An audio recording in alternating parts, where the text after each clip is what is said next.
Hello student, स्वागत है आप सभी का एक बार फिर से हमारे इस ऑफिशियल यूट्यूब चैनल में जिसका नाम है एसोल सॉल्यूशन। मैं चंदन कुमार हाजिर हूं आप सभी के सामने अपनी एक और नई वीडियो के साथ। सो गाइस, आज की इस नई वीडियो में हम बात करेंगे उन सभी स्टूडेंट्स के लिए जो school of open learning, NC web या फिर दिल्ली यूनिवर्सिटी के किसी भी रेगुलर कॉलेज के स्टूडेंट्स हैं, या फिर वो स्टूडेंट्स इग्नू में पढ़ते हैं और उन सभी के पास में ईवीएस यानी एनवायरमेंट साइंस का सब्जेक्ट है, चाहे वो फर्स्ट सेमेस्टर के स्टूडेंट्स हैं या सेकंड सेमेस्टर के स्टूडेंट्स हैं। तो आज की नई वीडियो उन सभी स्टूडेंट्स के लिए मोस्ट इंपॉर्टेंट रहने वाली है, क्योंकि ये एक ऐसा कॉमन टॉपिक है जो आप सभी के एग्जाम में पूछा जाता है और ये आपको फर्स्ट सेमेस्टर में हो सकता है या आप सेकंड सेमेस्टर में, दोनों में से किसी भी सेमेस्टर में पढ़ रहे हो सकते हैं। सो जैव विविधता एक मोस्ट इंपॉर्टेंट वीडियो रहेगी आप सभी के लिए, और ये वीडियो आप लोगों के लिए 100% या तो लॉन्ग क्वेश्चन के लिए या फिर आप सभी के लिए शॉर्ट क्वेश्चंस के लिए, इन दोनों के लिए रेलेवेंट रहेगी। और दोनों से आप सभी के एग्जाम में, चाहे आप बॉय हो, चाहे आपकी फर्स्ट शिफ्ट में एग्जाम है, या फिर आप गर्ल हो, तो आप दोनों के लिए, बॉयज़ के लिए भी और साथ ही साथ गर्ल्स के लिए भी, दोनों तरह के स्टूडेंट्स के लिए आज की ये वीडियो इंपॉर्टेंट रहने वाली है। सबसे पहले हम ये जानेंगे इंट्रोडक्शन। ये पहले मैं आप सभी की बुक करवा रहा हूँ, उसके बाद में फिर मैं आप सभी को वो वीडियोस भी प्रोवाइड कराऊंगा जो मेरे क्लास नोट्स हैं, जो मैं अपने स्पेशली पर्सनली जो मेरे पास कोचिंग लेते हैं उन स्टूडेंट्स को मैं पढ़ाता हूँ, तो उनकी भी क्लासेस आप सभी के लिए आएगी। लेकिन पहले बुक्स क्या कहती है यहाँ से आप लोगों को समझना है, और एग्जाम के 1 से 2 दिन पहले मैं आप सभी के लिए वो वीडियोस लेकर आऊंगा। तो चलिए स्टार्ट करते हैं। सबसे पहले जैव विविधता कहते किसको है, तो आप सभी को ध्यान रखना है जैव विविधता जिसे इंग्लिश में हम बायोडाइवर्सिटी कहते हैं। और जो बायोडाइवर्सिटी का मतलब ही हम इस रूप में समझते हैं कि जो पृथ्वी है, पृथ्वी के ऊपर जीवों में जितनी भी विभिन्नता पाई जाती है, यानी धरती के ऊपर जितनी भी अलग अलग तरह के जीव जंतु जो ये पाए जाते हैं, इसे ही हम जैव विविधता के रूप में देखते हैं।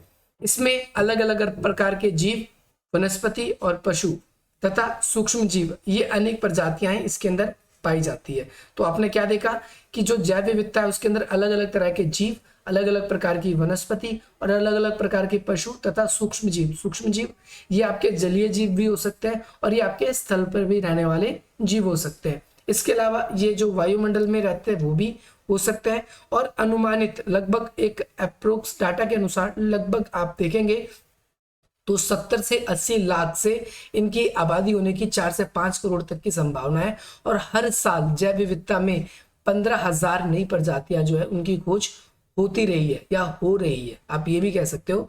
दुनिया भर में अलग अलग स्थानों पर कुछ खास जलवायु है, जैसे फॉर एग्जांपल अगर हम भारत की बात करें तो यहाँ गर्म प्रदेश है। इसके अलावा अगर हम बात करें अमेरिका या फिर यूरोप के देशों की, तो वहाँ पर ठंडी जलवायु है। या फिर अमेरिका के अलावा अगर हम यूरोप की बात करें तो वहाँ पर ठंडी जलवायु है। और ठंडी जलवायु होने की वजह से वहाँ पर कुछ अलग अलग प्रकार के जीव पाए जाते हैं, यहाँ पर अलग प्रकार के जीव पाए जाते हैं। और ये विविधता का आधार है, एक तो हमारी सभ्यताओं का होना, एक दूसरे हमारे मौसमों का होना, दूसरा हमारी जलवायु का होना।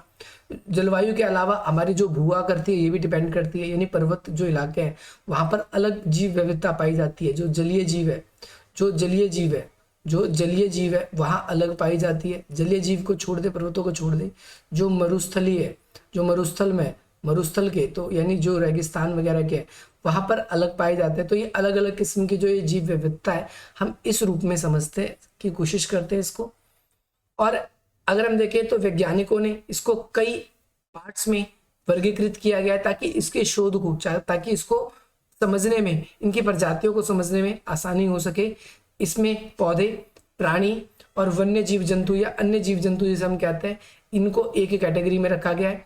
इसके अलावा जो मनुष्य है और जो इसके अलावा जो स्थलों पर रहने वाले जो ऐसे जीव हैं जिन्हें जीव की कैटेगरी में डाला जाता है, वायु की कैटेगरी में डाला जाता है, उनको अलग। तो कुछ सूक्ष्म में बहुत छोटे छोटे कण जैसे होते हैं तो उनको अलग कैटेगराइज किया गया है।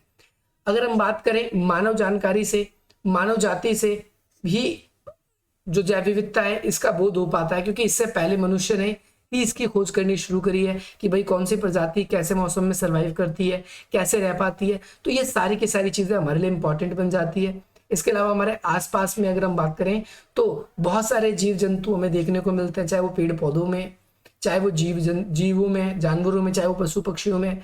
तो वो अलग अलग प्रकार के जीव दिखाई देते हैं। और इनके विकास जो है, अगर विकास के लिए देखें तो हमारे मौसम जो है वो काफी अच्छी, या फिर इनका जो स्वच्छ वातावरण जब इनको मिलता है तभी ये अपना विकास कर पाते हैं। तो जो जैव विविधता है ये अनेक विकासीय प्रक्रियाओं का अंग माना जाता है, ये आपको समझना है।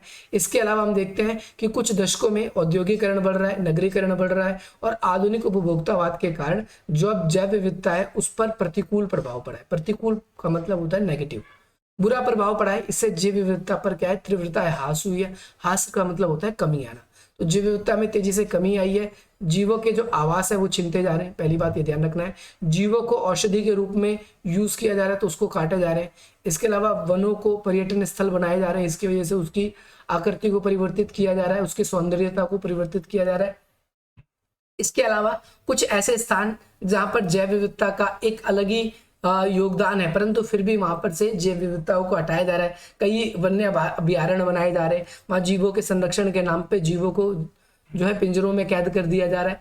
तो अब ये तो रहा भाई जैव विविधता के बारे में। तो अब ये बात करते हैं जैव विविधता का शब्द का जो प्रयोग है सर्वप्रथम किसने किया, इस पर विवाद है।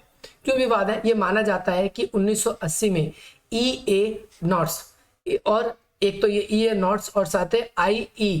मैकमैन्स द्वारा जैव विविधता शब्द का प्रयोग सबसे पहले किया गया। कब किया गया? तो 1980 में किया गया।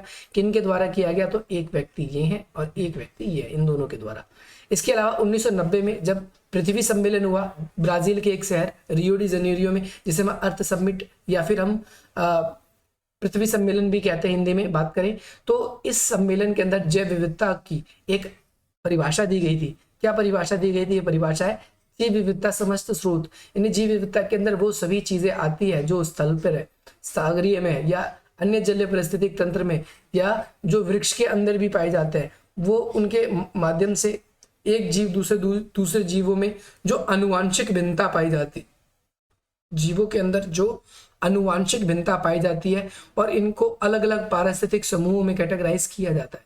अलग अलग जीवों में अलग अलग समूह में इसको जो कैटेगराइज किया जाता है, यही क्या कहलाता है? यही कहलाता है पारिस्थितिकी तंत्र। आई होप आपको ये क्लियर हो गया होगा। अब हम बात करेंगे एक प्रजाति के अंदर पाई जाने वाली विविधताएं कौन कौन सी है और अलग अलग प्रजातियों के विभिन्न बीच में पाई जाने वाली विभिन्नता कौन कौन सी है। सो होपफुली आज की इस वीडियो से आप सभी को वैल्यू मिलेगी। हम अब सबसे पहली बात करते हैं कि भाई हॉटस्पॉट क्या होते हैं। तो हॉटस्पॉट, पहली बात तो मोबाइल का कोई हॉटस्पॉट नहीं है, या फिर मैग्रो डाइवर्सिटी हम बात करते हैं।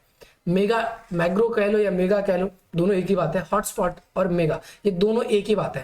यानी कुछ ऐसे क्षेत्र जहां पर कुछ दुर्लभ प्रकार की जीवों की, पेड़ पौधों की, जीव जंतुओं की, पशु पक्षियों की अलग प्रकार की प्रजाति पाई जाती है और पूरी दुनिया में कहीं वो पाई नहीं जाती, ऐसी प्रजातियों को हम हॉटस्पॉट की कैटेगरी में रखते हैं। जैसे हिमालय में, जैसे सुंदरवन के डेल्टा में, जैसे नीलगिरी के। तो ये कुछ ऐसे स्थान है जहां पर कुछ ऐसे प्रकार के जीव जंतु पाए जाते हैं जो विश्व में कहीं नहीं, जैसे अमेज़न के जंगलों में।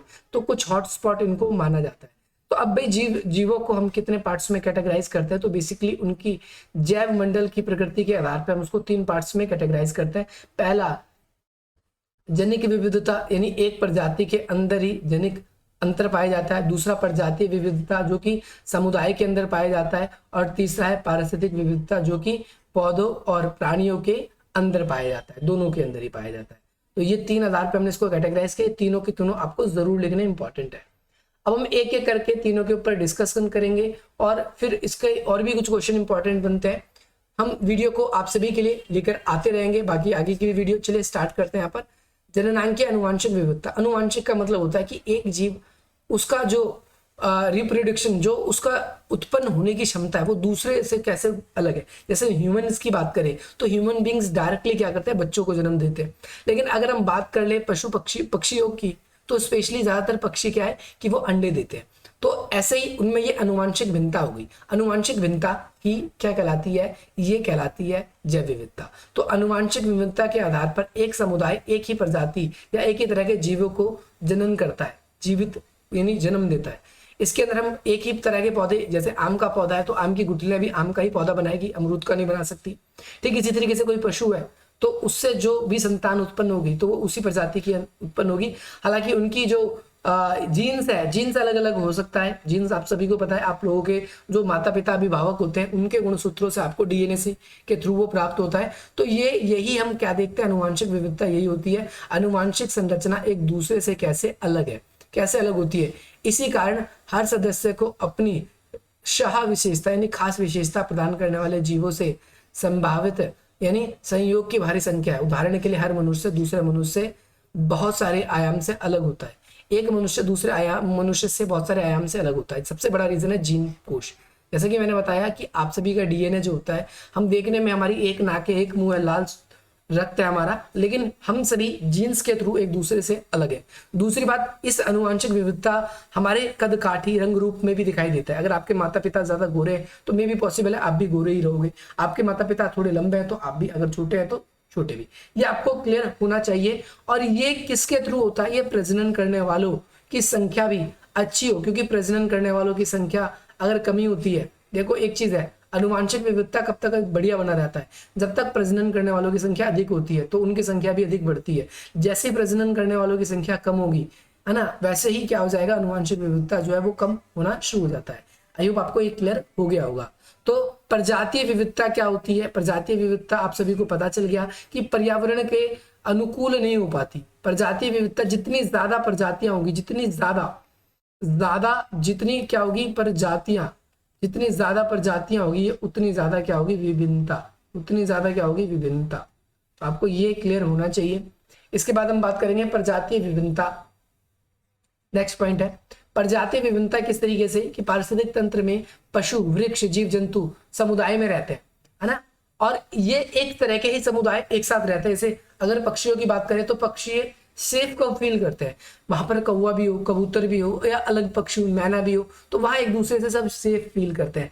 ऐसे ही ह्यूमन हो, ह्यूमन में आप हो, आपका पड़ोसी हो, आपका परिवार हो, तो आप सेफ फील करते हैं। लेकिन वहीं पर ही अगर हम शेर को और लोमड़ी को डाल दे तो फिर वहां पर आप लोगों को कैसा फील होगा? आप लोगों को अनसिक्योर फील होगा। तो प्रजातीय विविधता भी है, यानी एक तरह की प्रजाति एक ही तरह के परितंत्र में रहना पसंद करती है, जिससे उसका चेन बना रहे, जिससे उसका समाज बना रहे, और ऐसे में वो बहुत अधिक समृद्धि होती है। लेकिन अगर हम क्या करते हैं कि भाई मनुष्य के बीच में, मनुष्य की साइकिल सिटी के बीच में शेर को छोड़ दें, तो वहां पर मनुष्य की जनसंख्या बढ़ेगी नहीं बल्कि घटेगी। कुछ तो भाग जाएंगे इस क्षेत्र से और कुछ होंगे जो शेर का शिकार बन जाएंगे। तो इस तरीके से हम ये देखते हैं, हम बेसिकली प्रजातीय विभिन्नता को हम क्या देखते हैं, उदाहरण के लिए औद्योगिक या निजी उपयोग के लिए लाए गए आमों की बगानों की अपेक्षा प्राकृतिक और अप्रभावित वनों को ज्यादा संख्या में अधिक प्रभावित होती है। फॉर एग्जाम्पल, हम एक ही तरह के पौधे लगाने चाहें तो वहां पर उसकी संख्या में पौधे लग तो जाते हैं, लेकिन उसका उपयोग हम फिर अपने निजी हित के लिए करते हैं। और साथ ही साथ ऐसी प्रजातियां जो अपने आप प्रोड्यूस होती है तो उनसे हमारा इतना लगाव भी नहीं होता। यहाँ पर एक वैज्ञानिकों के अनुसार लगभग 1.1 मिलियन प्रजातियां जो है वो अभी तक अनुमानित तौर पर विद्वान कहते हैं कि है। और इसके अलावा देखो स्टार्टिंग में आप सभी के लिए बताया गया था लगभग 75 से 70-80 से लगभग 3 से 4 करोड़ तक। अब ये लगभग वाला चीज क्यों? क्योंकि बहुत सारे ऐसे स्थान है जहाँ पर मनुष्य खुद नहीं जा पाता। इतने घने जंगल, इतने खतरनाक जंगल है, क्योंकि एक बार मनुष्य खुद गया तो वापस आएगा कि नहीं आएगा ये भी कहना बहुत ज्यादा मुश्किल है। अब है पारिस्थितिक तंत्र के आधार पर, तो 3 आधार पर हमने इसको बांटा था, ये हो चुका है, ये हो चुका है। अब इसके आधार पर भी हम बात कर लेते हैं। तो इसके आधार पर हम बात करते हैं तो इसमें विविधता बहुत अधिक है, क्योंकि परितंत्र विविधता, अलग अलग समुदाय अलग अलग परितंत्र का निर्माण करते हैं। जैसे अगर हम देखें घासीय मैदान में परितंत्र अलग होगा, पर्वतीय मैदान पे अलग होगा, मैदानी इलाकों में अलग होगा, झील मरुस्थलीय तंत्र में अलग होगा, उष्ण कटिबंध में अलग होगा। तो जैसे मौसम, जैसे स्थलाकृति, वैसे पारिस्थितिक तंत्र होता है। और उसी प्रकार की जैव विविधता, जितना ज्यादा मौसम आपके एरिया में, जितना ज्यादा भू आकृति, उतनी ज्यादा आपके यहाँ पर क्या पाई जाएगी, पारिस्थितिक तंत्रीय विविधता पाई जाएगी। क्योंकि यहाँ पर जो है पर्यावरणीय दशाओं में अंतर होने के साथ साथ जीव जंतु के समुदाय और उनमें भी काफी अंतर पाया जाता है। एक समुदाय के जीव जंतु और वनस्पति एक दूसरे से जंतुओं और वनस्पति के बीच में पाई जाने वाली विविधता परितंत्रीय विविधता कहलाती है। सो होपफुली आपको ये क्लियर हो गया होगा। सामुदायिक जैव विविधता क्या होती है, अब इसके बारे में भी बात कर लेते हैं। तो सामुदायिक यानी एक ही तरह के समुदाय जिनसे उनको लाभ मिलता है, ऊर्जा मिलती है, वो एक साथ ही रहते हैं, तो ये सामुदायिक कहलाता है। तो नाउ यहाँ पर अब हम अगली वीडियो में हम ये बात करेंगे कि इंडिया एक बहुत बड़ा जो है विविधता वाला राष्ट्र है, वो कैसे है। और इसके अलावा आपका इंपॉर्टेंट क्वेश्चन ये भी बनता है कि भारत में जैव विविधता को संरक्षण देने के लिए या फिर जैव विविधता को संरक्षण देने के लिए क्या क्या कदम उठाए गए। तो ये क्वेश्चन आप सभी के लिए नेक्स्ट वीडियो में मिलेगी। आई होप आप सभी को वो वीडियो पसंद आएगी और आप अधिक से अधिक मित्रों तक शेयर भी करेंगे और इसी प्रकार के इंटरेस्टिंग वीडियोस के लिए आप हमसे जुड़ेंगे। इसके अलावा ये आपकी स्क्रीन पर हमारा नंबर शो हो रहा है, अगर आप लोग हमारे साथ जुड़ना चाहते हैं तो आप हमसे इस नंबर के थ्रू जुड़ सकते हैं। इसके अलावा डिस्क्रिप्शन बॉक्स में आप सभी के लिए कुछ वेरियस इंपॉर्टेंट लिंक्स भी दिए गए